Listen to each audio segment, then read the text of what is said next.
একটু চোখটা বন্ধ করে ভাবেন, আপনাকে গোসল দেয়া হবে, জামাগুলো খোলা হবে, এত টাকা দিয়ে যে দামি গোসলখানা টাইলস লাগিয়ে ঘরে বানালেন, আপনার শেষ গোসলটা কি ওই দামি গোসলখানায় হবে?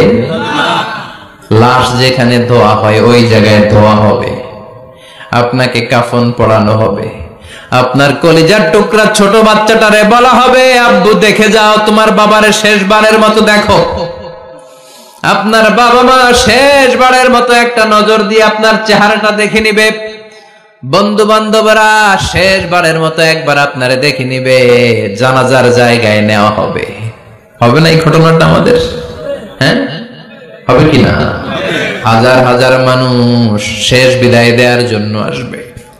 4টা তাকবীর দিয়ে ইমাম নামাজ শুরু করবে, আল্লাহু আকবার, আল্লাহু আকবার, আল্লাহু আকবার, আল্লাহু আকবার বলে নামাজ শুরু করবে। নামাজ শেষ, এবার পালকিতে করে কবরে যাওয়ার পালা। যেতেই হবে, যেতেই হবে। পালকিতে করে লোকজন নিতে শুরু করবে। কবরস্থানের ওই জায়গায় যেখানে মানুষ বছরে মানুষ না মরলে যায় না, ওই গহীন নিঝুম কবরস্থানে ঢুকানো হবে। পালঙ্ক থেকে নামিয়ে আপনার জন্য করে রাখা আগ থেকে কবরটার মধ্যে শুইয়ে দেয়া হবে। উপরে বাঁশ দিয়ে ছাউনি, শেষবারের মতো সবাই দেখে বাঁশের ছাউনির উপরে মাটি চাপা দিবে, ঠিক কিনা? চলে যাবে সবাই, কেউ নাই, অন্ধকার, শুধু অন্ধকার।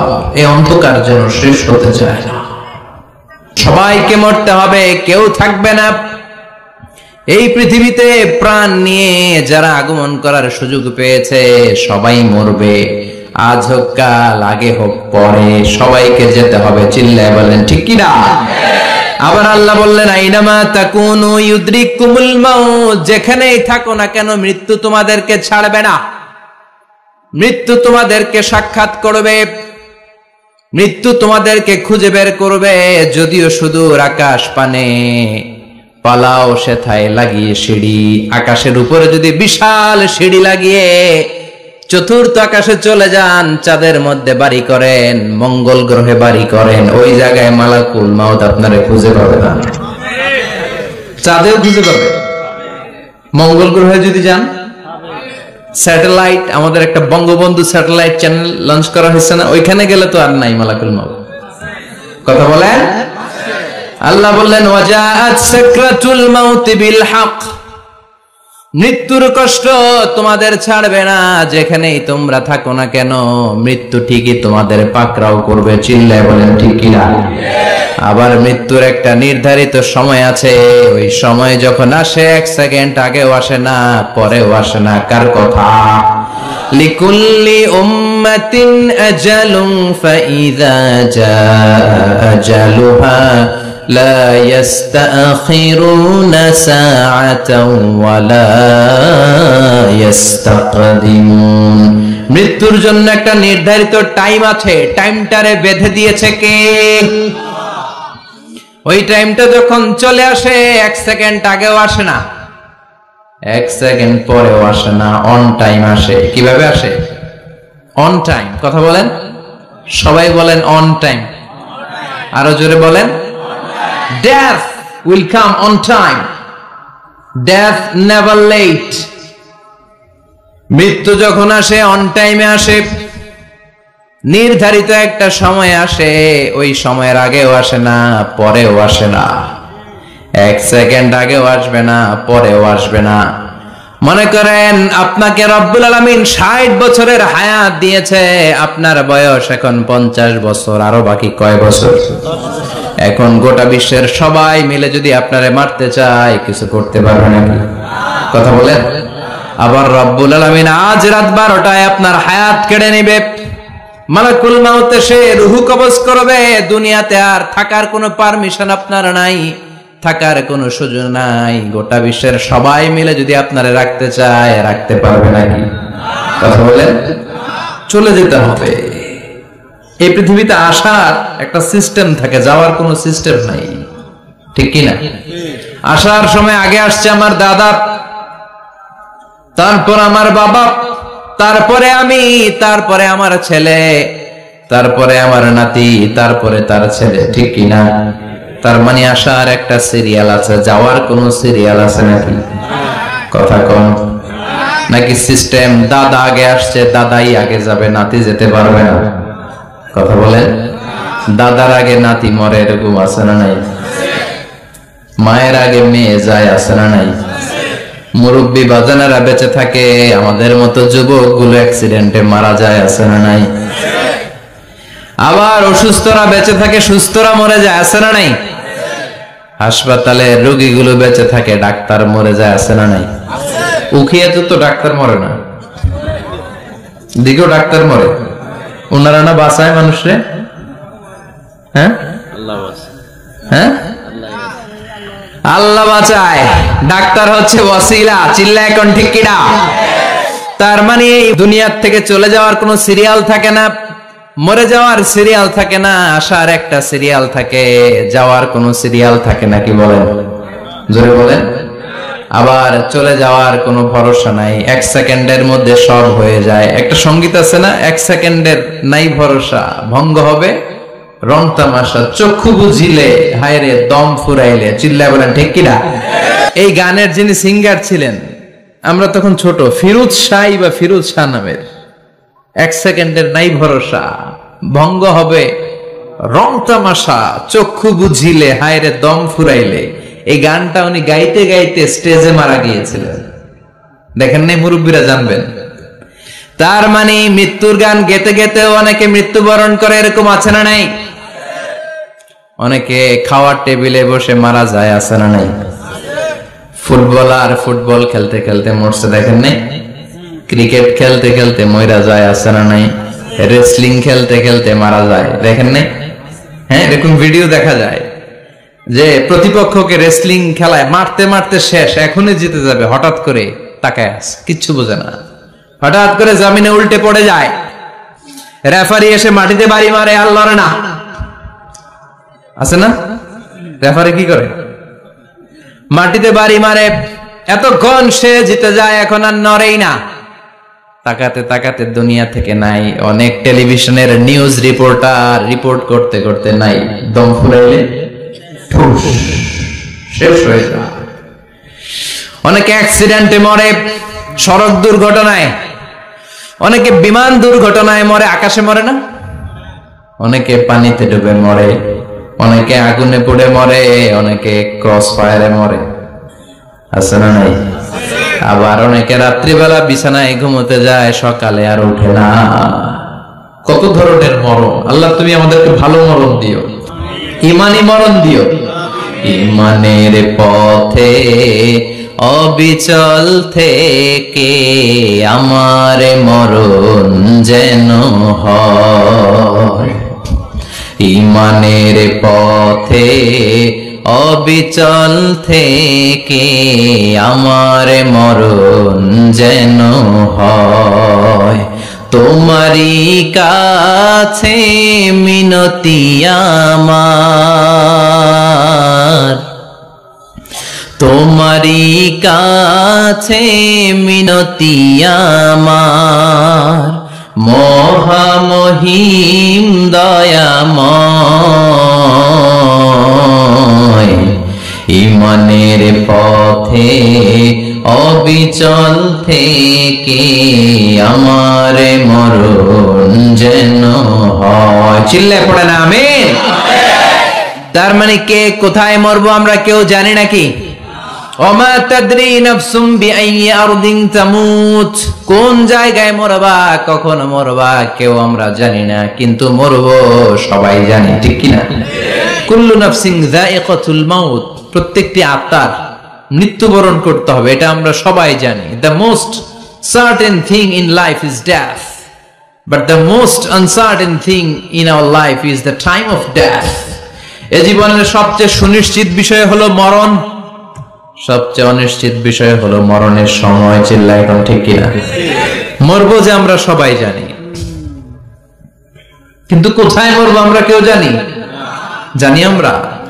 সবাইকেই মরতে হয়, জন্মালেই মরতে হবে, চলে যেতে হবে, থাকা যাবে না। এটাই হলো পৃথিবীর পদ্ধতি। জীবনের সবচাইতে নির্মম ঘটনা হচ্ছে মরণ, সবচাইতে ভয়ঙ্কর অভিজ্ঞতা। কোন প্রাণীর জন্য সর্বোচ্চ এবং সবচাইতে ভয়ঙ্কর অভিজ্ঞতা হচ্ছে মৃত্যু। এবং এত ভয়ঙ্কর অভিজ্ঞতা, এই অভিজ্ঞতাটা কারো কাছে শেয়ার করে যাওয়া যায় না। মরার সময় কেউ বলে যেতে পারছিল আমার মরতে এমন লাগছে, কইতে পারছে? কেমন লাগছে বলতে পারে? বলা যায় না। তার আগেই চলে যেতে হয় শৈশব, কৈশোর, যৌবন, বার্ধক্য, প্রৌঢ়ত্ব, হ্যাঁ, বয়সের ছাপ, কালো চুল দাড়ি সাদা হয়ে যাওয়া, দাড়ি চুলে শুভ্রতা, দুর্বলতা। This is the circle of life. ছোট্ট ছিলাম, বড় হলাম, সিঙ্গেল ছিলাম, ডাবল হলাম, তারপরে বাবা হলাম, তারপরে শ্বশুর হলাম, তারপরে নানা হলাম, তারপরে চলে যেতে হবে। This is the circle of life. চিল্লায় বলেন ঠিক কিনা? এই যে মুরব্বীরা, দাড়ি পাকা মুরব্বী যারা আছে, আপনারা কি মনে করছেন মায়ের পেট থেকে এরকম মুরব্বী হয়ে বেরিয়েছিল? কিরকম বের হয়েছিল? তারাও ওয়া ওয়া করেছে। এরাও ফিডার খাইতো, এই চাচারা খায় নাই? এরাও ফিডার খেত, এরাও মায়ের বুকের দুধ খেত, এরাও ছোট্ট বাচ্চাদের মতো গরমকালে পানির মধ্যে ডুবাইতো। স্কুল ফাঁকি দিয়ে বাচ্চারা ডুবায়, আছে না নাই? উখিয়াতে এরকম নাই? ছোট্ট বাচ্চা ছিল, বড় হলো, বার্ধক্যে উপনীত হলো। This is the circle of life. চলে যেতে হবে। বিশ্বনবী বললেন আমার উম্মতি মা বাইনা 60 ইলা 70। আমার উম্মতের গড় বয়স হলো 60 থেকে 70। এই উম্মতের গড় বয়স কত? 60 থেকে 70। ওয়া আকাল্লুহুম মাইয়াজুজু যালিক। অল্প কিছু মানুষ আছে যারা 70-এর বেশি হায়াত পায়। এখানে 70-এর বেশি আছেন কারা? হাত তোলেন দেখি তো।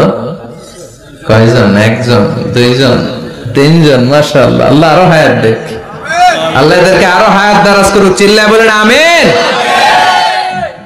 তার মানে আমার উম্মতি মা বাইনা 60 ইলা 70। বিশ্বনবী বললেন এই উম্মতের গড় বয়স 60 থেকে 70, আর 70-এর বেশি হায়াত পাবে। ওয়া আকাল্লুহুম মাইয়াজুজু যালিক। 70-এর বেশি পাবে হাতে গোনা, গুনে বের করে ফেলা যায়, একজন, দুইজন, তিনজন। বাকি সব 60-এর আগে নাই। ঠুস। চিল্লা এখন ঠিক কিনা? বাংলাদেশের গড় হায়াত কত মানুষের? 60। বিশ্বনবীর কথার সাথে মিলে গেছে। চিল্লায় পড়েন সুবহানাল্লাহ। এই জন্য বিশ্বনবী বলেন এই যে মুরব্বীদের দাড়ি পাকে, এই যে রাস্তায় অ্যাক্সিডেন্ট হয়, এই যে ক্যান্সারে আক্রান্ত হয়ে লোকজন মারা যায়, তার উপরেও কি টনক নড়ে না? এরপরেও কি বিবেকে ধরে না যে তোমাকে চলে যেতে হবে? আকসিরু যিকরা হাযিমিল লাযযাত। জীবনের সব স্বাদকে পানসা করে দেয় ওই মরণকে স্মরণ করো। মরণকে স্মরণ করলে জাহান্নাম বরণ করা লাগে না। চিল্লায় বলেন ঠিক কিনা? আবার আল্লাহ বললেন গোলাম, স্পেশাল একজন ফেরেশতা আমি মরণের জন্য সিলেক্ট করলাম, নাম মালাকুল মাউত। তাকে আমরা আজরাইল বলেছিনি। এই মালাকুল মাউত তার বাহিনী নিয়ে নির্ধারিত টাইমে গোটা বিশ্বের সব মানুষের রূহ কবজ করে। অন টাইম নাকি দেরি করে? মালাকুল মাউত আগেও আসে না, পরেও আসে না। সুবহানাল্লাহ পড়েন। সাইয়েদনা সুলাইমান আলাইহিস সালামের জামানাতে ওনার এক ওয়াজির ছিল, মন্ত্রী। ওই মন্ত্রীকে নিয়ে উনি বৈঠক করতেন। ওনার সময় উনি মালাকুল মাউতের সাথে বৈঠক করতেন। শুনতেছেন? আপনাদের মনোযোগ আছে তো? উনি বৈঠকে বসেছেন, মালাকুল মাউতও বসা, ওয়াজিরও বসা। হঠাৎ মালাকুল মাউত ওয়াজিরের দিকে বড় বড় চোখ করে তাকাচ্ছেন। বড় বড় চোখ করে তাকানোতে ওয়াজির ভয় পেয়েছে। হঠাৎ মালাকুল মাউত চলে গেল। ওয়াজির বলে, ও সুলাইমান আলাইহিস সালাম, এই যে লোকটা বড় বড় চোখ করে আমার দিকে তাকালো, এটা কে? সাইয়েদনা সুলাইমান বলে, হাদা মালাকুল মাউত। যে বর্ণনাটা বলছি এটা হাদিস না, এটা হচ্ছে ইসরাইলিয়া, জিউস ট্র্যাডিশন। কোরআন হাদিসের সাথে কোনো দ্বন্দ্ব নাই, তাই বর্ণনা করা যাবে। বিষ্ণু বলেছেন বাল্লিগু আন্নি ওয়ালাউ আয়া। আবার বলেছেন ওয়া হাদিসু আন বনি ইসরাইল ওয়ালা হারাজ। বনি ইসরাইলের ট্র্যাডিশন বর্ণনা করো, জিউস ট্র্যাডিশন বর্ণনা করো, এতে কোনো সমস্যা নাই। ওয়াজির বলে, ও সাইয়েদনা সুলাইমান, বড় বড় চোখ করে যে তাকালো লোকটাকে। সাইয়েদনা সুলাইমান বলে, হ্যাঁ দা মালাকুল মাউত, এটা মৃত্যুর ফেরেশতা।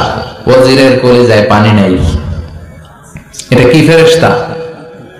শুনে তো পিলে চমকে গিয়েছে, কয় কি মালাকুল মাউত তো আমার চিনে ফেলেছে, বাড়ি চিনে ফেলছে, আমার খবর আছে। সাইয়েদনা সুলাইমান আলাইহিস সালাম জিনদেরকে দিয়ে কাজ করাতেন, মেঘমালাকে দিয়ে কাজ করাতেন, বিশাল সিংহাসন নিয়ে পৃথিবীর প্রাচ্য থেকে পাশ্চাত্যে ঘুরে বেড়াতেন। সাইয়েদনা সুলাইমানকে ওয়াজির বলে, ও সুলাইমান, মেঘমালাকে আদেশ করে দেন, আমি আর এই ফিলিস্তিনের ভূখণ্ডে থাকতে চাই না। আকাশের মেঘমালার উপরে আমারে বসিয়ে দেন, আর বলে দেন আমারে নিয়ে যেন আকাশের মেঘমালা হিন্দুস্তানের ওই দূর পর্বতে রেখে আসে।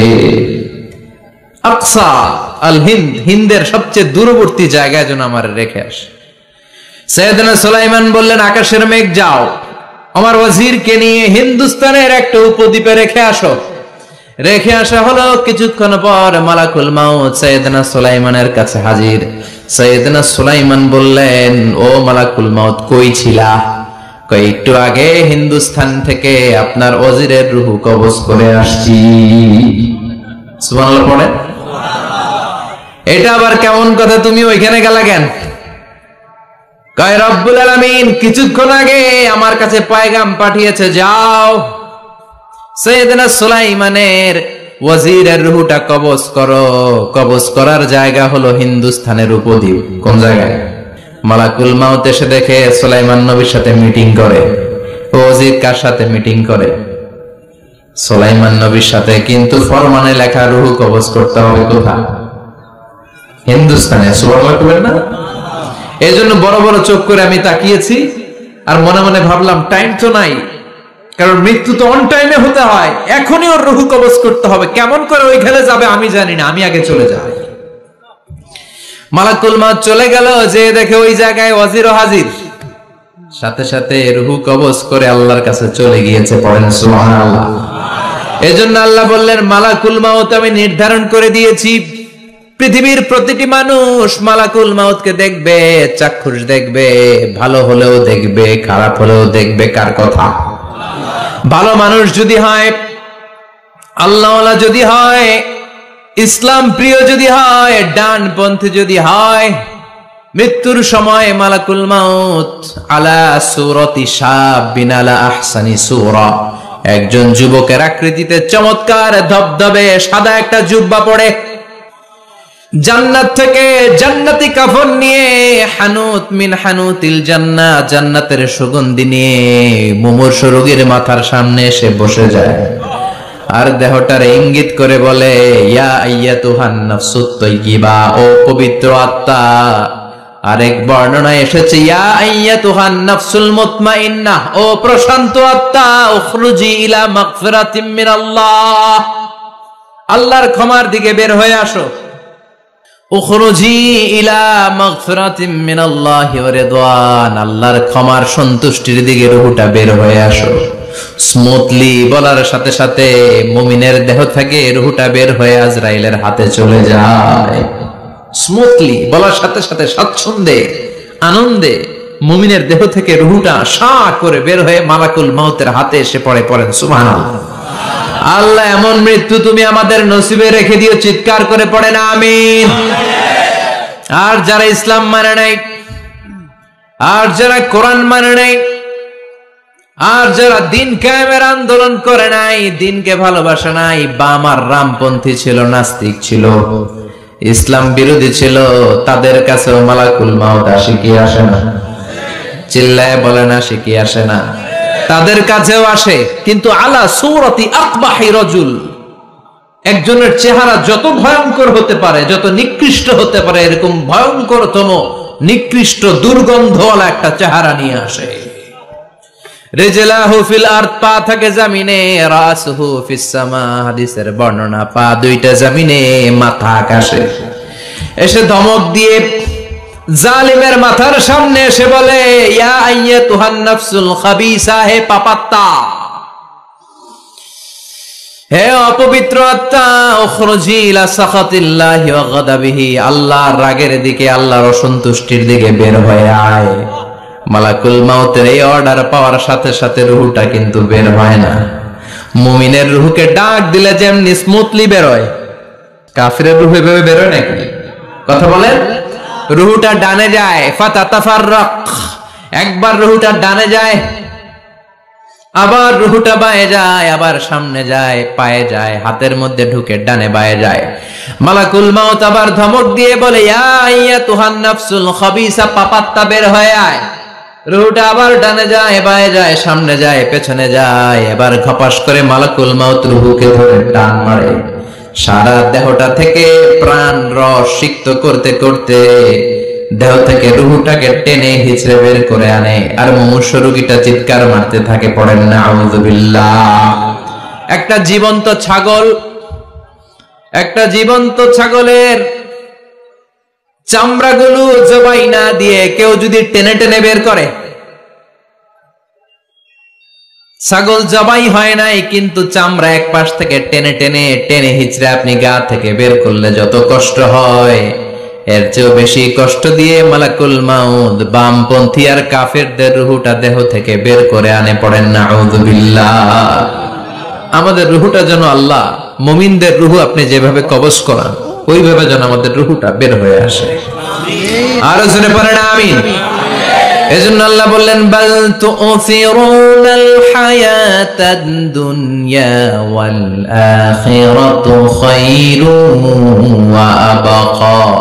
পাগলের মতো মোহাচ্ছন্ন হয়ে এই দুনিয়াটার পেছনে ছুটে বেড়াও। এই দুনিয়া আসল নয়, আখিরাত হলো আসল। চিল্লায় বলেন ঠিক কিনা? অস্থির, আমরা ব্যস্ত দুনিয়ার লোভে আর মোহে পড়ে আমাদেরকে যে মরতে হবে, চলে যেতে হবে, এটা ভাবার সময় আমাদের নাই। চিল্লাই কোন ঠিক কিনা? এজন্য বলা হয় মুতু ক্বাবলান তামুতু, মরার আগে একবার মরো। হাসিবু ক্বাবলান তুহাসাবু আলাইক, তোমার হিসাব কিয়ামতের দিন করার আগে তুমি তোমার হিসাব করো। জীবনে কি কি পাপ করেছি আমি জানি, আমার চেয়ে ভালো কেউ জানে না। চিল্লায় বলেন ঠিক কিনা? কি কি অন্যায় করেছি আমার হৃদয়ের মধ্যে কথাগুলো আছে না নাই? পৃথিবীর কেউ না জানলেও আমি জানি কি জানি না? পৃথিবী না জানুক আমি তো জানি, আমি কি পাপ করেছি হায়। পৃথিবী না জানুক আমি তো জানি, আমি কি পাপ করেছি হায়। আমার পাপের করলে বিচার, বাঁচার উপায় নাই আমার। দয়াময় প্রভু মাফ করো আমায়, মাফ করো আমায়। পড়ে না আমি আরো জোরে আমিন। এজন্য হাসিবু ক্বাবলা আন তুহাসাবু আলাইক, তোমার হিসাব বসার আগে নিজে হিসাব করো কি কি করলা।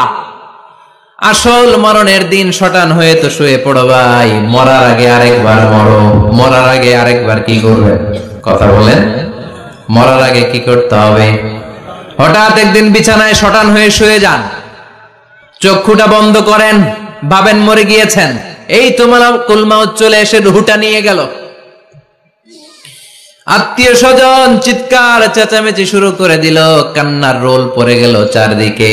মাইকের মধ্য দিয়ে, মসজিদের মাইকে অ্যানাউন্স হয়, অমুক এলাকার নিবাসী অমুক ভাই আমাদের মধ্যে দুনিয়ায় নাই, তার জানাজা হবে এশার নামাজের পর। সবাই এসে রূহের মাগফিরাত করেন। সবাই আপনারে দেখতে আসবে, কেঁদে কেঁদে লোকজন আপনারে কবর দিতে আসবে। চিল্লায় বলেন ঠিক কিনা? কেঁদে কেঁদে সবাই আসবে, দেখার জন্য আসবে। ছেলেগুলো কাঁদবে, স্ত্রী কাঁদবে, বাবা মা কাঁদবে, বন্ধু বান্ধব কাঁদবে।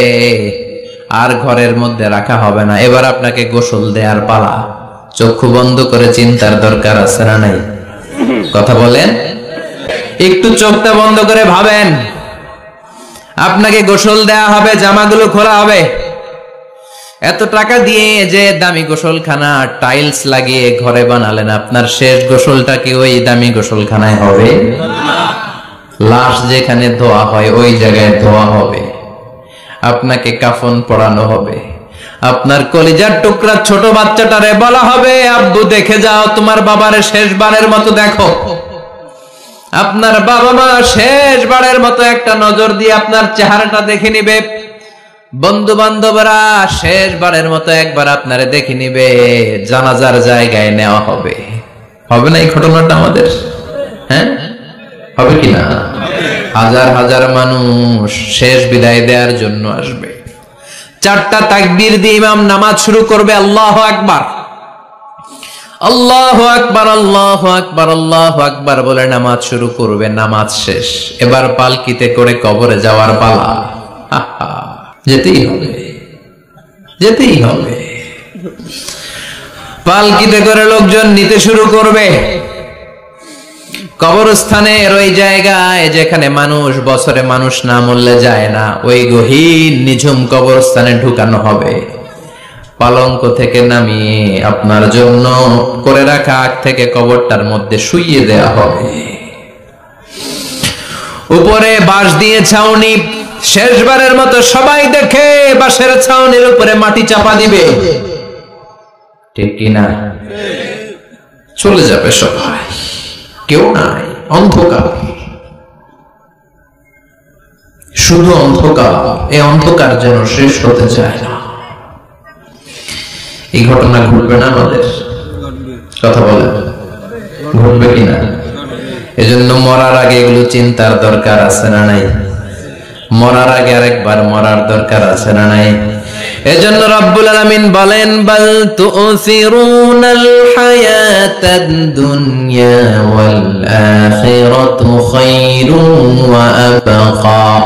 এই দুনিয়ার জীবনটাকে তোমরা আসল জীবন মনে করো, এটা আসল জীবন নয়। আসল জীবন হলো কবরের জীবন। চিল্লায় বলেন ঠিক কিনা? আল্লাহ তোমার এই দুনিয়া,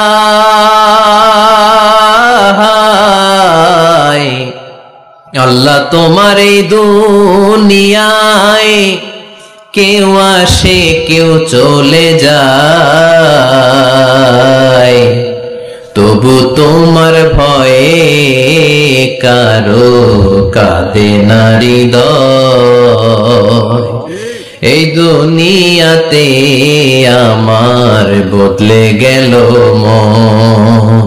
চারিদিকে দেখি শুধু সুখেরই স্বপন। ভাবলো না মন আল্লাহ ছাড়া,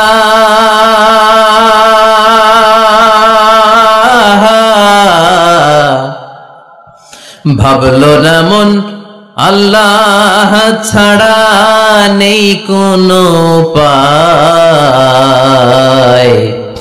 তবু তোমার ভয়ে কারো কাঁদে না হৃদয়। ঠিক কিনা?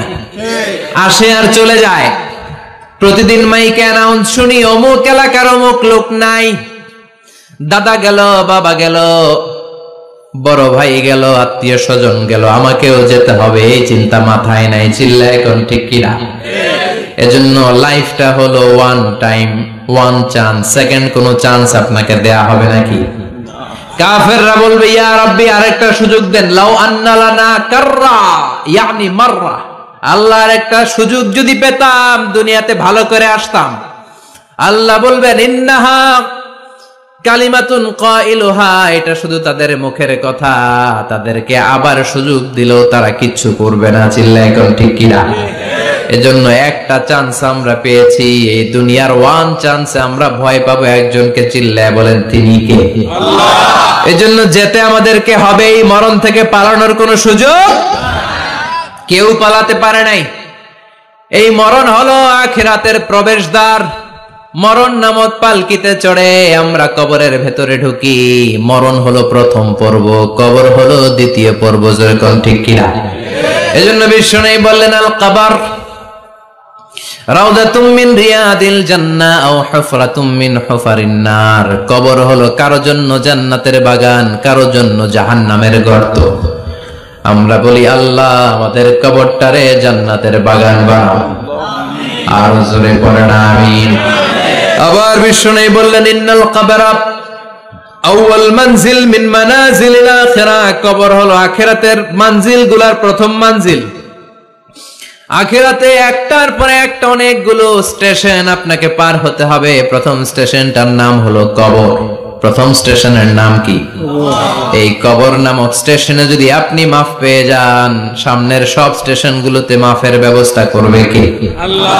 আর কবর নামক স্টেশনে যদি ধরা খেয়ে যান, আপনার মায়ের আস্তানা নেই। লাশটাকে যখন রাখা হয়, লাশটা চিনে কে আমারে রাখলো, কে আমাকে ধৌত করলো, কে আমারে কাফন পড়ালো। এজন্য বিষ্ণুই বলেছেন মুমূর্ষুর সামনে বসে বসে পড়ো লা ইলাহা ইল্লাল্লাহু মুহাম্মাদুর রাসূলুল্লাহ। লাকিনু মাউতাকুম লা ইলাহা ইল্লাল্লাহ। মুমূর্ষুর সামনে দাঁড়িয়ে দাঁড়িয়ে পড়ো লা ইলাহা ইল্লাল্লাহ। এই লা ইলাহা হচ্ছে জীবিতদের জন্য কালিমা, আর আমরা মরার পরে জিকির করি, ঠিক কি না? আমাদের দেশের অনেক জায়গায় লাশ নিয়ে কবরে যাওয়ার সময় লা ইলাহা পড়ে না। না, এটা আগের জিকির, মরার আগের জিকির। মরার আগে আপনাকে অ্যানাউন্সমেন্ট দিতে হবে আল্লাহ ছাড়া কোনো ইলাহ নাই, বিশ্বনবী হচ্ছেন শেষ নবী এবং রাসূল। চিল্লায় বলেন ঠিক কি না? লাশটাকে যখন রেখে দেয়া হয়, বিশ্বনবী যত মানুষকে কবরে রেখেছেন তারপরে দাঁড়িয়েছেন আর বলেছেন ইস্তাগফিরু লিআখিকুম, তোমার ভাইদের জন্য তোমরা দোয়া করো। ফাইন্নাহুল আনা ইউসআল, এখনি তাকে কবরে সওয়াল করা হবে। কবরে প্রশ্ন আসছে না নাই? কথা বলেন। বিশ্বনবী খাদিজাতুল কুবরা, ওনার প্রথম স্ত্রী খাদিজাতুল কুবরা তাহেরাকে কবরের মধ্যে রেখে দিয়ে কাঁদতে শুরু করলেন। চোখের পানি ছেড়ে অনেক দোয়া করলেন। দোয়া শেষে সব সাহাবারা ঘরে ফিরে যায়, বিশ্বনবী যায় না। সাইয়েদনা আবু বকর বললেন ও নবী চলেন ঘরে যাই। অনেক তো দোয়া করলেন, বিশ্বনবী বললেন আবু বকর তুমি যাও, আমি যাব না। এইটা সাধারণ মহিলা না, এটা বিপদের দিনের সঙ্গিনী খাদিজা। মক্কায় যখন আমার কেউ ছিল না, খাদিজা আমারে ভুলে নাই। 3 বছর কাফিররা আমাকে জেলখানায় বন্দী রেখেছে, নাম শিয়াবে আবি তালেবের জেলখানা। আমার স্ত্রী ওই জেলখানার জীবনেও আমারে ছাড়ে নাই। আমার সাথে 3 বছর খাদিজাও জেল খেটেছে। এই একটাই মহিলা, যেই মহিলাকে আল্লাহ আরশের উপর থেকে সালাম দিয়েছে, মহিলাটার নাম খাদিজা। আল্লাহু আকবার। আমার সব সন্তান আল্লাহ খাদিজার পেট থেকে দিয়েছে। ফাতেমাতুজ জোহরা খাদিজার মেয়ে, জাইনাব খাদিজার মেয়ে, উম্মে কুলসুম খাদিজার মেয়ে, রুকাইয়া খাদিজার মেয়ে, আবুল কাসেম বিশ্বনবীর ছেলে খাদিজার ছেলে, আব্দুল্লাহ যাকে তাইয়্যিব এবং তাহের নামে আমরা চিনি, সেও খাদিজার ছেলে। সুবহানাল্লাহ। ও আবু বকর, আমার এই কলিজার টুকরা প্রিয়তমা খাদিজার রেখে দিয়ে কেমনে বাসায় যায়? তুমি যাও, আমি দাঁড়িয়ে থাকবো। এখনই মুনকার নাকির এসে খাদিজারে প্রশ্ন করবে, আমি দেখবো খাদিজা উত্তর দিতে পারে কিনা।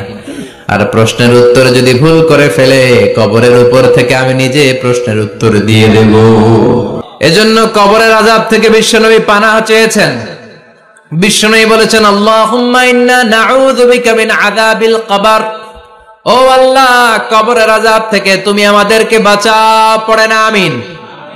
কবরে মুমিনদেরকে 4টা প্রশ্ন করা হবে, কাফিরদেরকে 3টা প্রশ্ন। চিৎকার করে বলেন মুমিনের প্রশ্ন কয়টা? আর জোরে বলেন।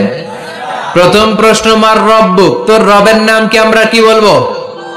আল্লাহ আমারে রব, এই রবি আমার সব, দমে দমে তনু মনে তারি অনুভব। আল্লাহ আমারে রব, এই রবি আমার সব। পড়েন আমিন। দ্বিতীয় প্রশ্ন আমার দিন, উত্তর দিনের নাম কি? ধর্মের নাম কি? তৃতীয় প্রশ্ন মান হাযার রাজুল, এই লোকটাকে কে? আমরা বলবো মুহাম্মদ সাল্লাল্লাহু। 3টা প্রশ্নের উত্তর যখন আপনি কবরে করে দিতে পারবেন, অতিরিক্ত একটা প্রশ্ন ওয়ামা ইলমুক, এই যে 3টা প্রশ্নের উত্তর পাল্লা, কেমন করে উত্তর জানলা? কোত্থেকে শিখেছো? নকল করে আনছো কাফনের কাপড়ে? পরীক্ষার হলে নকল আছে না নাই? হাতে নকল আছে না? পায়ে নকল, মুজার ভিতরে নকল আছে না নাই? মোবাইলে নকল আছে না নাই? নকল থেকে আল্লাহ তুমি বাঁচাও। আরো আসতে কোনা আমি। কিভাবে জানলা? কেমন করে? 3টা প্রশ্নের উত্তর শিখলা। What is the source of your knowledge? তথ্যসূত্র কি? আপনাকে বলতে হবে আমি যেই কিতাবটা থেকে শিখেছি কিতাবটার নাম কি? চিল্লায় বলেন কি নাম? এই কিতাবটা হলো কোরআন। আপনাকে বলতে হবে কোরআন থেকে আমি শিখেছি, বিশ্বনবীর হাদিস থেকে আমি শিখেছি। 4টা প্রশ্নের উত্তর যখন পারবেন, ফেরেশতারা বলবে আহলান সাহলান, খুশ আমদেদ, কংগ্রাচুলেশন, বাহ বাহ, তুমি তো চমৎকার পেরেছো। ফায়ুফসাহু লাহু কবরুহু 70 যিরাআন, মুমিন বান্দার কবরটা 70 হাত লম্বা করে দেয়া হবে। ইফতাহু লাহু বাবুন ইলাল জান্নাহ, জান্নাতের দিকে তার কবর থেকে একটা দরজা বানিয়ে দেয়া হবে। জান্নাতের সুঘ্রাণ ঠান্ডা বাতাস এসে তার কবরের ভিতরে ঢুকতে শুরু করবে। ইলবাসু লিবাস মিন আহলিল জান্নাহ, জান্নাতীদের পোশাক তার গায়ের মধ্যে পরিয়ে দেয়া হবে। আল্লাহু আকবার। আর বলা হবে নাম কানাউমিল আরুস, বাসর রাতে বর যেমনি কনেকে নিয়ে ঘুমিয়ে যায়, তুমিও একটা ঘুম দাও। আলহামদুলিল্লাহ পড়ে মুমিন বান্দা আনন্দের একটা ঘুম দিবে।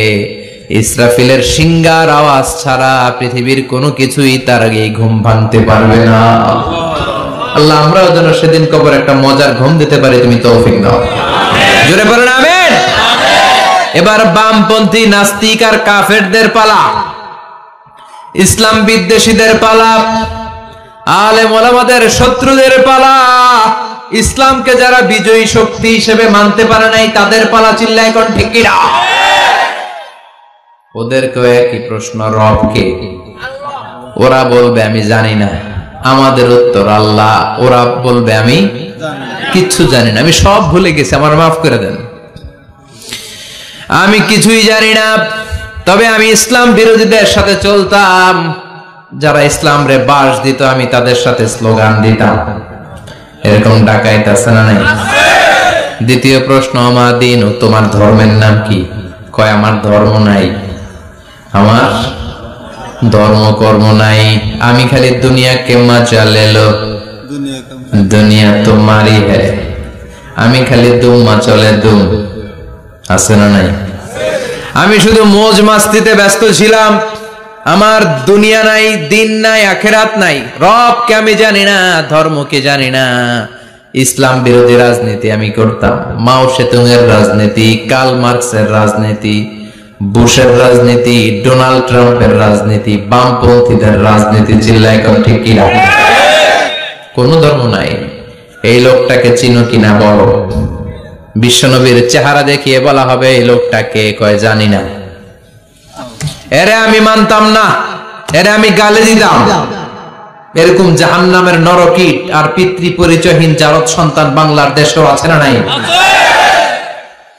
এই মহামানবটাকে গালি দিয়ে পৈশাচিক আনন্দ পায়। পত্রিকায় লিখে, ব্লগের মধ্যে লিখে, ইন্টারনেটে কার্টুন বানিয়ে বানিয়ে পৈশাচিক ফুর্তি করে। এগুলো জাহান্নামের কীট, এগুলো জারদ সন্তান, বাপ মায়ের ঠিক নাই। আমার নবীরে যারা গালি দেয় এগুলোর বাপ মায়ের ঠিক আছে? এগুলোর কোনো গোড়া আছে? এগুলোর কোনো শেকড় আছে? এগুলো আগাছা চিৎকার করে বলো ঠিক কিনা? বলবে আমি জানি না। ফেরেশতারা বলবে দাঁড়া, আমরা জানি। তোর সাথে কেমন আচরণ করতে হবে আমাদেরকে ট্রেনিং দিয়েছে কে? এবার শুরু হবে মাইর। কি শুরু হবে? কথা বলেন, মাইর। ফায়ুদরাবু বিমাতারিক মিন হাদিদ, লোহার হ্যামার দিয়ে শুরু হবে মাইর। এক একটা হ্যামারের বাড়িতে মাথাটা ফেটে চূর্ণ বিচূর্ণ হয়ে যাবে, দেহটা জমিনের ভেতরে 70 গজ দেবে যাবে, ওর চিৎকারে কবরস্থানটাও থারথার করে কাঁপবে। আবার জামিনকে বলা হবে ইলতাইমি, চাপা দে। জামিনে ঢুকে যাওয়ার পরে জামিনের এই পাশ থেকে একটা চাপা, মাটি চাপা, বাম দিক থেকে মাটি চাপা, 2 চাপায় ডান দিকের পাজর বায়ে চলে যাবে, বাম দিকের পাজর ডানে চলে আসবে। ওর চিৎকারে কবরস্থানটা থারথার করে কাঁপবে। আল্লাহ এই ধরনের পরিস্থিতি থেকে তুমি আমাদেরকে বাঁচাও। আরো চিৎকার করে বলেন আমিন। এই জন্য কবরের এই প্রস্তুতি নেওয়ার দরকার আছে না নাই? কোরআনের পক্ষে থাকার দরকার আছে না নাই? ইসলামের পক্ষে থাকার দরকার আছে না নাই? ইসলামী আন্দোলনের সাথে থাকার দরকার আছে না নাই? ইসলামের বিজয় চাওয়ার দরকার আছে না নাই? যে লোক ইসলামের বিজয় চায় না, যে লোক চায় না ইসলাম দিয়ে দেশ শাসিত হোক, যে লোক চায় না কোরআনটা সংসদ ভবনে নেতৃত্ব দেখ, তার অন্তরে ঈমান থাকতে পারে নাকি? চিল্লায় বলেন পারে? যে ঈমান প্রয়োজনে জ্বলে ওঠে না, যে ঈমান সত্যের কথা বলে না, যে ঈমান প্রয়োজনে জ্বলে ওঠে না, যে ঈমান সত্যের কথা বলে না, যে ঈমান বাস্তবে নাই, যে ঈমান অন্তরে নাই, মুখে শুধু ফাঁকা বলি, কি করে তারে বলো ঈমানে বলি, কি করে তারে বলো ঈমানে বলি, কি করে তারে বলো ঈমানে বলি। ঠিক না? যে ঈমান দিন কায়েমের আন্দোলনের ধার ধারে না, যে ঈমান লেবাসধারী কোরআন হাদিস তাও পড়ে না, যে ঈমান খাজার নামে মাজার করে ফুলুস কামায়, আছে না নাই? উখিয়াতে নাই? উখিয়াতে মাজার আছে নাকি? সাগর পারে এগুলো থাকে? এগুলোর সাথে ইসলামের সম্পর্ক আছে? কথা বলেন আছে? যে ঈমান খাজার নামে মাজার গড়ে ফুলুস কামায়, যে ঈমান শিরকিয়াতের আমল করে ভীত না হয়, যে ঈমান বাস্তবে নাই, যে ঈমান ময়দানে নাই, মুখে শুধু কথার কলি, কি করে তারে বলো ঈমানে বলি, কি করে তারে বলো ঈমানে বলি, কি করে তারে বলো ঈমানে বলি। চিল্লায় বলেন ঠিক কি না? এজন্য ঈমানের দাবি হচ্ছে অন্যায়কে প্রতিরোধ করতে হবে, হকের পক্ষে থাকতে হবে। এটাই তো মুমিন, যে ইসলামকে বিজয়ী শক্তি হিসেবে দেখতে চায়, যে কোরআনের আইন চায়, যে কোরআনের রাজ চায়। চিল্লায় বলেন ঠিক কি না? এজন্য আমরা আল্লাহর কাছে কামনা করি, আল্লাহ তুমি আমাদেরকে ঈমানের মৃত্যু দাও, তুমি আমাদেরকে কবরের সব প্রশ্নগুলো সহজ করে দাও। পড়ে না আমিন? আরো জোরে পড়ে না আমিন? এজন্য আল্লাহ বললেন বাল তুসিরুনাল হায়াতাদ দুনিয়া ওয়াল আখিরাতু খায়রু ওয়া আবকা। ও আমার গোলাম, দুনিয়ার এই জীবনটাকে তোমরা আসল জীবন মনে করো, এই জীবন কিন্তু আসল জীবন না, আসল জীবন হলো আখিরাতের জীবন। কোন ঠিক কি না? এই জন্য মৃত্যু থেকে যতই পালাও, পালিয়ে বেঁচে থাকতে পারবা নাকি? পারা যাবে? চিল্লায় বলেন। কোন নবীরা পারছে? আদম আলাইহিস সালাম মৃত্যু থেকে বেঁচে গেছে না? মরছে? কথা বলেন না। উনি পৃথিবীর একমাত্র মানুষ যিনি জানতেন যে উনি কতদিন বাঁচবেন। সুবহানাল্লাহ। উনি জানতেন উনি কতদিন বাঁচবেন। কেন আল্লাহ জানালেন? এর কারণ মৃত্যু কি এটা উনি জানেই না, কেমনে মরে দেখেই নাই, কষ্ট কি জানে না। আমরা আমাদের দাদাকে মরতে দেখেছি, বাবাকে মরতে দেখেছি, মামাকে মরতে দেখেছি, মরণের কত কষ্ট আমরা দেখি, এজন্য ভয় আছে না নাই? আদম আলাইহিস সালামের দাদা আছে নাকি? বাবা, মামা, খালু, শালা আছে নাই? এজন্য মৃত্যু যে কেমন এটা উনি জানতেন না। এজন্য আল্লাহ জানিয়ে দিলেন, আদম পৃথিবীতে তুমি 1000 বছর বাঁচবে। আলফুসানা লাম্মা খালাকাল্লাহু আদামা ওয়া কানা তুলুহু 60 যিরাআন। বুখারীর বর্ণনা আছে, আদম আলাইহিস সালামকে বানানোর পরে আল্লাহ 60 হাত লম্বা বানালেন। কয় হাত? 60 হাত। জোরে বলেন, আরো জোরে। 60 হাত লম্বা। এরপরে ওনার ঔরসে পৃথিবীতে যত নারী আসবে, পুরুষ আসবে রূহের জগতে, সবগুলো রূহকে বসিয়ে দিলেন বৈঠকে। সুবহানাল্লাহ। বিশাল কনফারেন্স রুম, আমরাও ছিলাম না? আমাদের রূহটাও ছিল। সাইয়েদনা আদম বললেন, আল্লাহ এরা কারা? আল্লাহ বললেন, আদম এগুলো সব তোমার সন্তান। সাইয়েদনা আদম অবাক দৃষ্টিতে অপলক নয়নে নিজের সন্তানদের রূহগুলো দেখতেছিলেন। দেখতে দেখতে হঠাৎ একটা রূহকে ভালো লেগে গেল। বললেন, আল্লাহ এটা কার রূহ? আল্লাহ বললেন, এটা দাউদ আলাইহিস সালামের রূহ। পড়েন সুবহানাল্লাহ। আল্লাহ এটাকে দেখতে বড় ভালো লাগে, কার রূহ? এটা তোমার ছেলে নবী হবে, নবী দাউদের রূহ। কাম উমরু, আল্লাহ দুনিয়াতে সে কয়দিন বাঁচবে? আল্লাহ বললেন, 40 সানা, 40 বছর। কয় বছর? সবাই বলেন কয় বছর? 40 বছর। সাইয়েদনা আদম বললেন, মাবুদ আমার এত সুন্দর কলিজার টুকরা সন্তান দাউদ আলাইহিস সালামকে দুনিয়াতে মাত্র 40 বছর আপনি কেন দিলেন? আল্লাহ প্রথম মানুষ এবং নবী হিসেবে আপনার কাছে ফরিয়াদ করি, আমার ছেলে দাউদের বয়স বাড়ায়া দেন। আল্লাহ কয়, না, হাদা কদ কুতিবা, এটা লেখা হয়ে গেছে। রুফিআতিল আকলাম ওয়া জাফাতিস সুহুফ, লিখে ফেলছি, কালি শুকায় গেছে, এটা চেঞ্জ করা যাবে? সাইয়েদনা আদম বললেন, আল্লাহ আমি বাঁচমু কয় বছর? কয় তুমি থাকবা কয় বছর? আলফুসানা, 1000 বছর। মনে আছে? আল্লাহ আমার 1000 বছরের দরকার নাই, আমি আমার 1000 বছর থেকে 60 বছর আমার ছেলে দাউদরে আমি দিয়ে দিলাম। আদম আলাইহিস সালামের 1000 বছর থেকে 60 বছর যদি দান করে দেয়, ওনার আর কত রইল? 940। আর 60 বছর যদি দাউদ নবীর 40 বছরের সাথে যোগ দেয়া হয়, উনি পেলেন কয় বছর? 100। সাইয়েদনা আদম পৃথিবীতে আসলেন, এসে থাকতে শুরু করলেন। দিন গড়িয়ে রাত আসে, মাস গড়িয়ে বছর আসে, বছর যায় বছর আসে। ঠিক 940 বছর পর মালাকুল মাউত আদম আলাইহিস সালামের কাছে আসলেন। বললেন, আনা মালাকুল মাউত উকিলা বিকুম, আপনাদের জন্য আল্লাহ আমাকে বানিয়েছে রূহ কবজ করতে। ও আদম, আবুল বাশার, পৃথিবীর প্রথম মানব, প্রথম নবী, আপনার সময় শেষ, রেডি হন। কি হন? খেলা শুরু হবে, এখনই রূহ কবজ করে নিয়ে যাব। সাইয়েদনা আদম বলে, এখন আসছো কেন? আমার আরো 60 বছর বাকি আছে। মালাকুল মাউত বলে, না, আপনি রূহের জগতে আল্লাহর কাছে আপনার সন্তান দাউদকে কয় বছর দিয়েছিলেন? 60 বছর। এজন্য 940 বছর আপনার জন্য লেখা।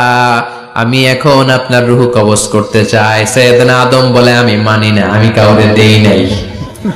60 বছর আমি দেই নাই, আমি আরো বাঁচবো, আমি আরো বাঁচবো, 60 বছর আমি বাঁচবো, আমি দেইতেই নাই। মিয়া যাও। মালাকুল মাউত আল্লাহর যে বলে, আল্লাহ দেয় নাই বলে, আসলে ভুলে গেছে।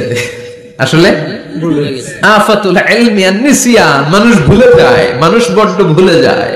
আমরা অনেক সময় খাইয়াও কই খাই নাই। অনেক কিছু আপনি দিছিলেন কিন্তু ভুলে যাই, গলার নিচ দিয়ে নামার পরে কই তুমি কিচ্ছু দেও নাই। আছে না নাই? নাসিয়া আদম ফানাসিয়া বানু, আদম আলাইহিস সালাম ভুলে গেছেন, তাই আমরাও ভুল করি, ঠিক কি না? এজন্য আমাদের নেতারাও বলে এটা দেব ওটা দেব, নির্বাচনের পর সব ভুলে যায়। আছে না নাই? ওই যে আদম আলাইহিস সালাম ভুলছে, আমরাও ভুলে যাই। ওনাদের দোষ কি? ভুলে যায়, বেমালুম ভুলে যায়। আল্লাহ বললেন, মালাকুল মাউত আর জোরাজুরি করো না। 940 নয়, ঠিক 1000 বছর পরে আদমের কাছে যাবা। আমি আমার আদমের ভাগ্যে এই জিনিসটাই রেখে দিয়েছিলাম রে মালাকুল মাউত। আমি আগ থেকে এটাই রেখেছি, আমি জানতাম সে ভুলে যাবে। চিল্লায় কোন সুবহানাল্লাহ। তার মানে পৃথিবীর সবচাইতে লম্বা মানুষ, 60 হাত লম্বা, এত শক্তিশালী আদম আলাইহিস সালাম শ্রীলঙ্কাতে প্রথম নেমেছিলেন। এক লাফ দিলে আধা মাইল চলে যেতেন। সুবহানাল্লাহ। কি লম্বা মানুষ, থাকতে পারছে? কথা নাই, ঘুমে ধরছে? শেষ করে দেই। হ্যাঁ, আরো কয়েক মিনিট চলবে? চলবে, চলবে। তাকবীর দেন, লিল্লাহি তাকবীর। আদম আলাইহিস সালাম চলে গেলেন। ওনার পরের নবী ইদ্রিস আলাইহিস সালাম, উনি মরে নাই। ইদ্রিস আলাইহিস সালাম মরছে, কে বলছে? উনিও মরেছেন। তবে ওনার মৃত্যুর আজীব এক ঘটনা আছে, অনেক লম্বা কথা। এক ফেরেশতার সাথে ওনার বন্ধুত্ব হয়েছিল, বলেছিলেন আমি আকাশ দেখতে চাই, আল্লাহর কাছে অনুমতি চাই। আল্লাহ বলল ঠিক আছে, ইদ্রিসকে আকাশে ঘুরাও। প্রথম আকাশে ঘুরলেন, দ্বিতীয় আকাশে ঘুরলেন, তৃতীয় আকাশে ঘুরলেন, চতুর্থ আকাশে ঘুরলেন। ইন দ্য মিন টাইম চতুর্থ আসমানে মালাকুল মাউত পৃথিবীর দিকে নেমে আসছিল। ওই ফেরেশতা বলে মালাকুল মাউত আপনি কই যান? মালাকুল মাউত বলে একটু আগে আল্লাহ ফরমান জারি করেছে, চতুর্থ আসমানে আমার নবী ইদ্রিসের রূহ কবজ করো। সুবহানাল্লাহ।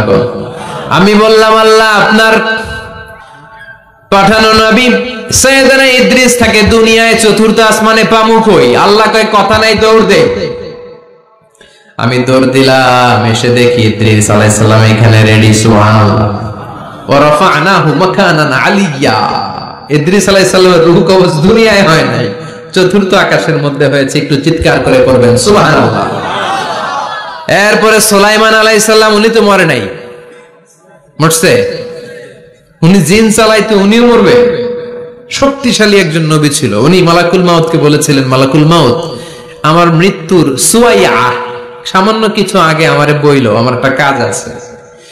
মালাকুল মাউত মৃত্যুর কিছু সময় আগে এসে বলল সুলাইমান টাইম ইজ আপ, সময় শেষ, অল্প কিছু সময় বাকি, কি করবেন করেন।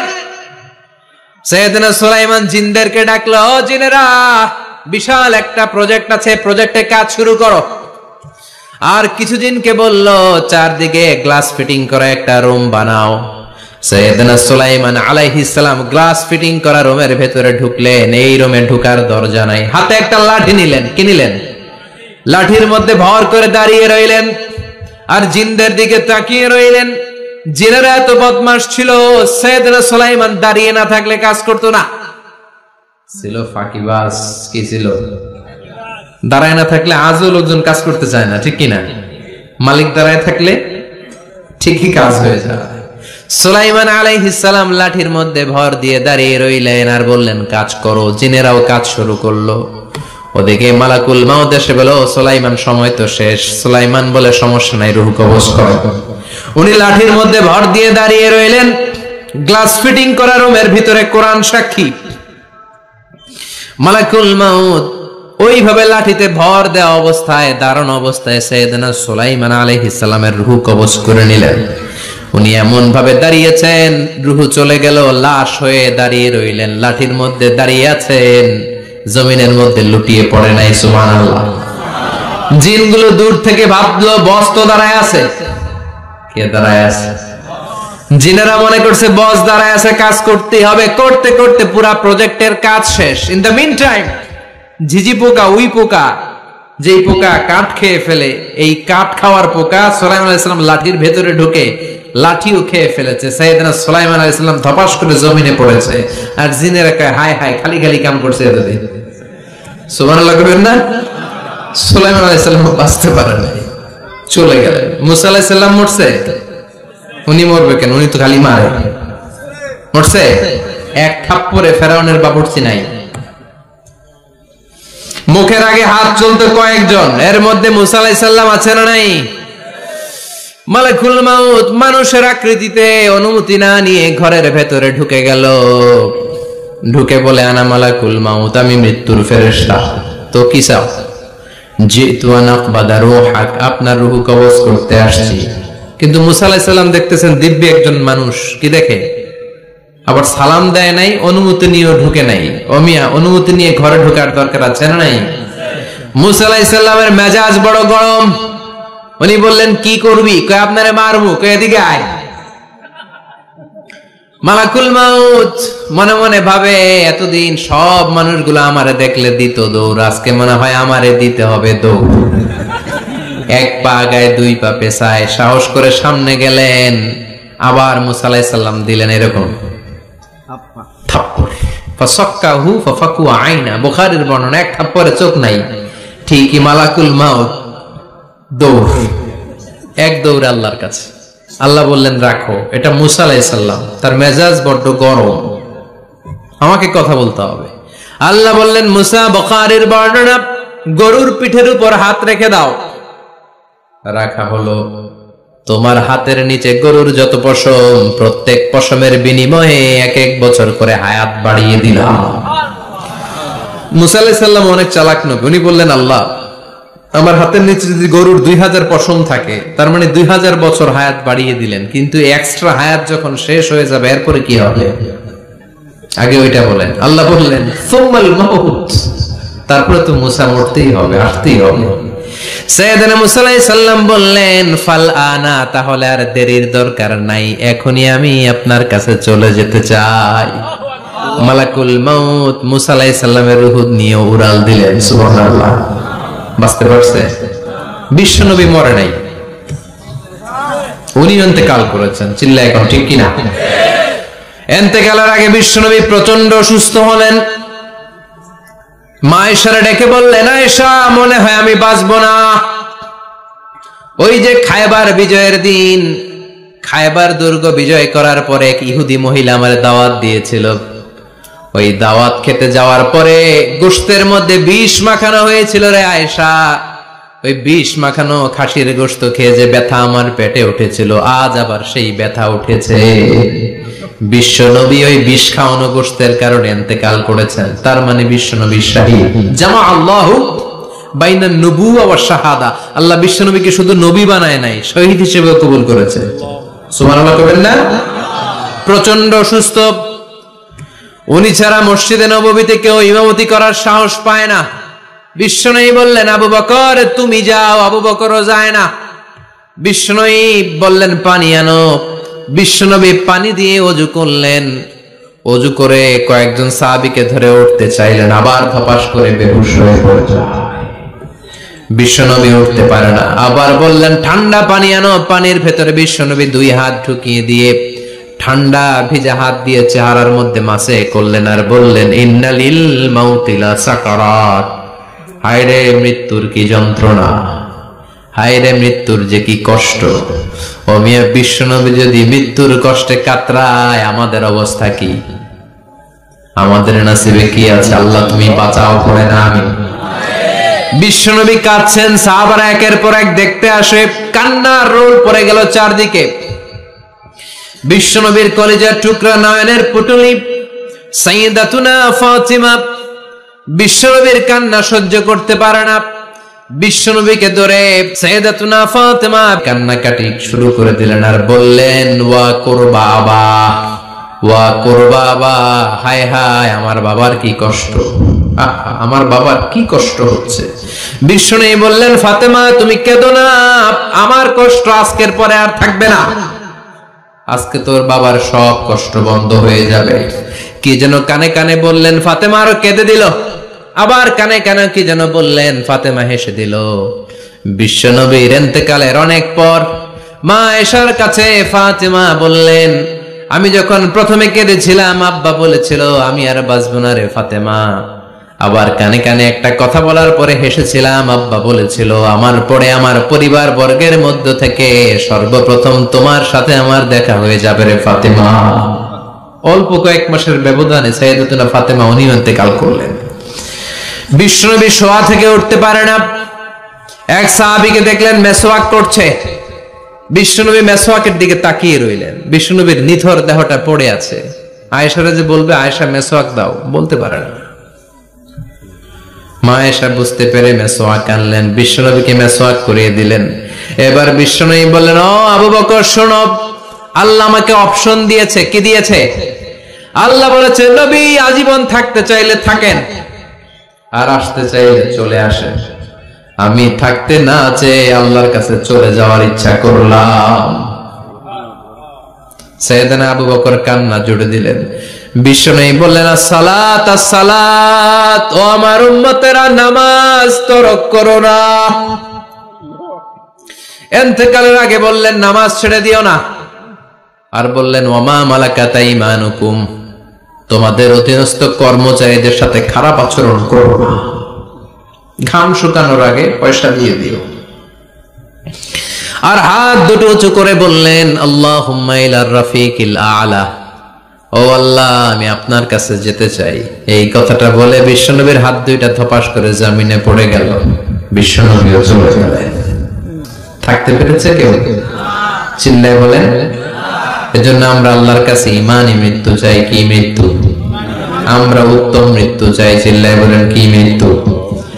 এজন্য মরণের আগে ইমান নিয়ে মরার দরকার আছে না নাই? বিশ্বনবী দোয়া করতেন, আল্লাহুম্মা রযুকনা হুসনাল খাওয়াতিম, ও আল্লাহ আমাদের শেষটা যেন ভালো হয়। শেষ কথা বলি, এদিকে তাকা, মনোযোগ আছে? বলতেন আল্লাহুম্মা রযুকনা হুসনাল খাওয়াতিম, ও আল্লাহ আপনি আমাদেরকে ইমানের মৃত্যু দেন, আমাদের শেষটা ভালো করেন। কারণ সব ভালো তার শেষ ভালো। জানেন না এটা আপনারা? সব ভালো তার শেষ ভালো। আজীবন ইসলামের পক্ষে, আজীবন নামাজি মুত্তাকি, মরার আগে কাফের হয়ে মরে, এরকম আছে না? আবার আজীবন কাফের, ইসলামের বিরোধী, ইন্তেকালের আগে কালিমা পড়ে সব মাফ করায়, আছে না নাই? বিশ্বনবীর শ্বশুর আবু সুফিয়ান, নাম শুনছেন? বদরের যুদ্ধে বিশ্বনবীর বিরুদ্ধে, মক্কায় বিশ্বনবীরে ঘুমাতে দেয় নাই, উহুদের যুদ্ধে বিশ্বনবীর সাথে ফাইট, খন্দকের যুদ্ধে বিশ্বনবীর সাথে মারামারি, আহজাবের যুদ্ধে কিলাকিলি, সারাটা জীবন বিশ্বনবীর সাথে মারামারি, মক্কা বিজয়, কালিমা পড়ে মুসলমান হয়েছে।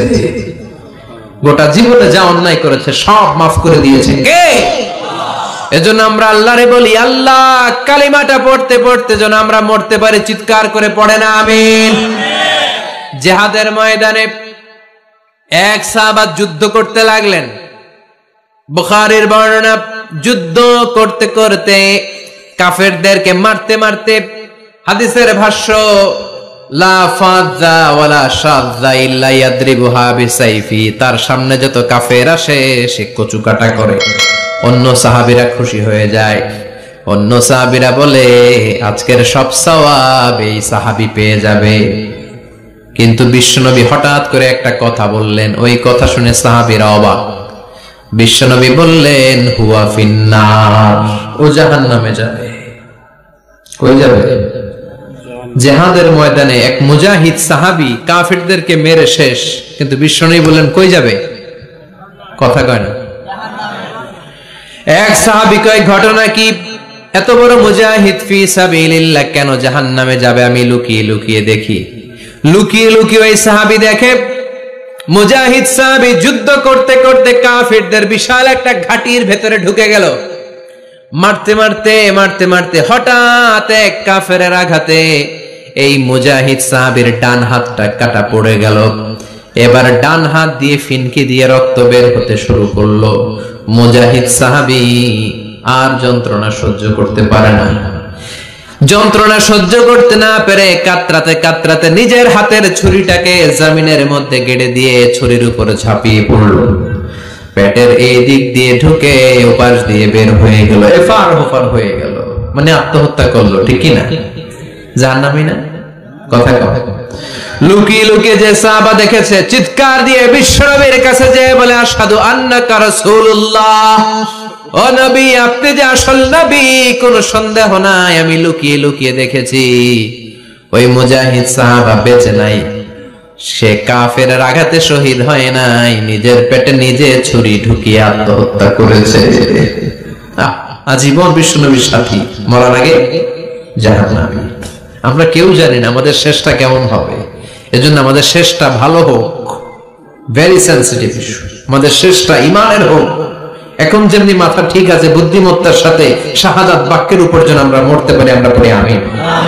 চিল্লায় পড়ে না আমিন।